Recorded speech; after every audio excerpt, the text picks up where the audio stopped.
नमस्कार. मुंबईमध्ये महाराष्ट्र विधान परिषद मुंबई पदवीधर मतदारसंघ निवडणूक 2024 आज या ठिकाणी संपन्न होत आहे. राष्ट्रवादीचे उमेदवार शिवाजी नलावडे आज या ठिकाणी शिक्षक मतदार संघामध्ये उभे आहेत. याकरिता घाटकोपर पूर्वचे तालुका अध्यक्ष हरिचंद्र जंगम आज आपल्या सोबत आहेत. जंगम साहेब, काय सांगाल? आज शिवाजी नलावडे निवडणुकीकरिता उभे आहेत. शिक्षकांचा कसा प्रतिसाद आहे?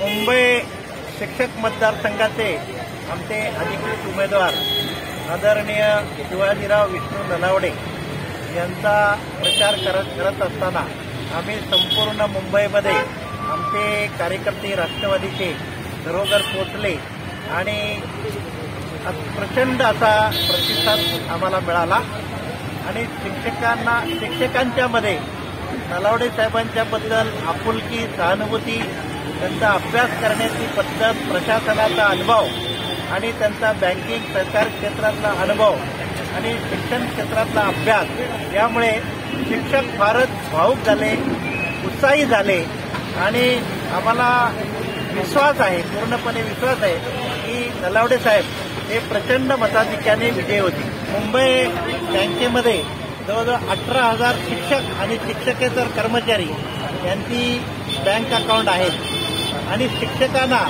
सर्वात जास्त प्रमाणात मोठ्या रकमेची कर्ज ही मुंबई बँकेनं दिलेली आहेत आणि त्याचं श्रेय हे नलावडे साहेबांना जातं, त्यांच्या प्लॅनिंगला आणि शिक्षकांबद्दल असलेल्या आपुलकीला जातं.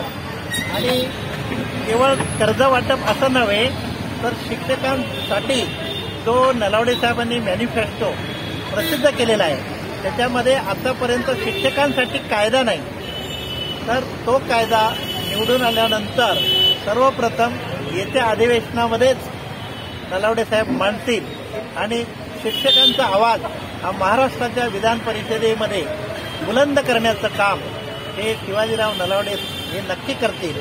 त्यामुळे आम्हाला उमेद आहे की आतापर्यंत ज्या शिक्षकांना आम्ही भेटलो, शाळांच्या मधून भेटलो, कॉलेजांमधून भेटलो आणि प्रत्यक्ष शिक्षकाच्या घरी जाऊन आम्ही अनुभव घेतला. शिक्षकांना अतिशय सहानुभूती ही नलावडे साहेबांबद्दल आहे. सर, सकाळपासून मतदान सुरू आहे, काय उत्साह दिसून येतोय आपल्याला? उत्साह आतापर्यंत जवळजवळ 50 शिक्षक सकाळच्या, कारण आज काही लोकांना सुट्टी नाही आहे तरी पण वैकल्पिक सुट्टी आहे आणि त्यातून संध्याकाळी 6 वाजेपर्यंत मोठ्या प्रमाणावर उत्साहाने शिक्षक येतील आणि मतदान करतील.